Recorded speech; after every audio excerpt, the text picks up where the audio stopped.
Assalamualaikum warahmatullahi wabarakatuh. Kembali bersama saya dalam program WFS Menjawab. Nih, sobat-sobat, ada pertanyaan masuk lagi tentang Pak Ustadz, tolong berikan pelajaran hikmah tentang tadabbur kisah Habil dan Qabil. Sebenarnya ciri-ciri orang yang ibadah kurbannya diterima Allah itu seperti apa sih? Baik, sahabat fillah dirahmati Allah Subhanahu wa Ta'ala, kisah Qabil dan Habil, yaitu dua anak Nabi Adam alaihissalam, itu secara mutawatir dikisahkan ada dalam Al-Quranul Karim. Ya, ada di mana? Di surah Al-Maidah ayat 27. A'udzubillahi minasyaitonirrajim. Watlu alaihim naba abnai Adam bil haqq idz qarraba qurbanan fatuqbila min ahadihima wa lam yutaqabbal minal akhar. Qala innama yataqabbalullahu minal muttaqin.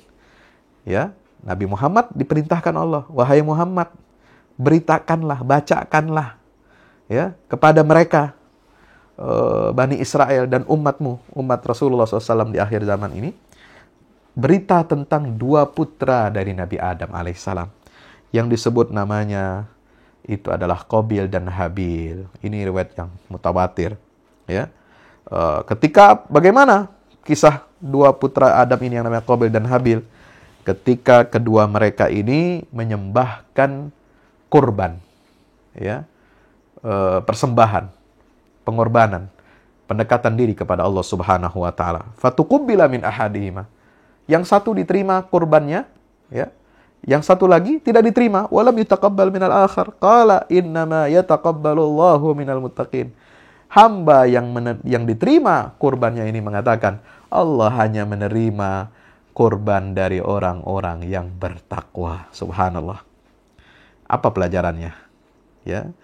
Habil adalah anak Adam yang ikhlas. Dia hatinya tidak mendendam, hatinya selalu bersyukur kepada Allah, menerima apapun ya yang diberikan oleh Allah Subhanahu wa Ta'ala dengan penuh kesabaran, dengan penuh tawakal dan ikhlas karena Allah Subhanahu wa Ta'ala. Dan ketika dia memberikan kurban kepada Allah, dia berikan yang terbaik. Ada dalam satu riwayat dikatakan apa? Anna Habil qarraba khaira ghanamihi wa asmanaha wa ahsanaha.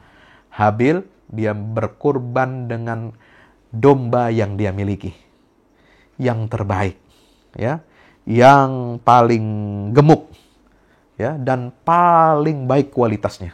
Dia persembahkan ini seolah-olah dia memiliki hanya harta itu saja, dan ini dipersembahkan untuk Allah Subhanahu wa Ta'ala. Ya, tibatan biha nafsu, hatinya rela dan ikhlas untuk mempersembahkan ini untuk Allah Subhanahu wa Ta'ala. Tapi saudaranya yang satu lagi, Qabil, ya, qarraba syarra zar'ihi ghairat tibatin bihi nafsu. Dia adalah petani. Kalau tadi peternak tipenya, dia berikan harta terbaik dari ternaknya. Yang satu lagi, Qabil ini adalah petani. Tetapi dia memberikan kurban dari apa? Dari tanaman yang dia tumbuhkan itu yang paling buruk, ya, yang paling jelek. Nah, apalagi dia hatinya ghairu tibatin biha nafsu, dia tidak rela, tidak ikhlas ketika mempersembahkan kurban itu. Jadi Allah tidak melihat sesungguhnya, tidak melihat besar kecilnya sesungguhnya.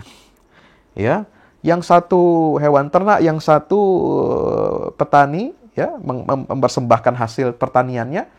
Sebenarnya memang ada perbedaan nilainya dari sisi materi. Oh, ini ternak harganya lebih mahal, ini pertanian harganya mungkin lebih murah. Tidak seperti itu yang dilihat oleh Allah. Tapi yang dilihat oleh Allah adalah kesungguhan dua orang ini. Yang satu mempersembahkan kurbannya dengan harta yang terbaik. Betul, harta hewan ternaknya memang lebih mahal. Tapi bukan itu yang dilihat oleh Allah. Tapi karena dia mempersembahkan, memberikan yang terbaik untuk Allah. Yang paling gemuk, paling baik dari hewan ternaknya. Dan dia ikhlas memberikan kurban itu untuk Allah Subhanahu wa Ta'ala.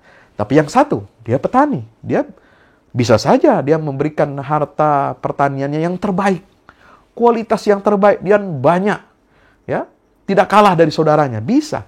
Tapi dia tidak lakukan. Dia berikan hasil tani yang buruk, yang paling buruk.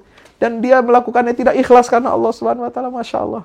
Maka itu Allah menegaskan innama yataqabbalullahu minal muttaqin, yang diterima Allah adalah ketakwaan. Ingat, Allah menegaskan dalam surat Al-Hajj, lan yanalallaha luhumuha wala dima'uha walakin yanaluhu taqwa minkum. Bukan dagingnya, bukan darahnya yang sampai kepada Allah, tapi yang sampai adalah ketakwaannya untuk Allah Subhanahu wa taala. Wallahu a'lam bishawab. Assalamualaikum warahmatullahi wabarakatuh.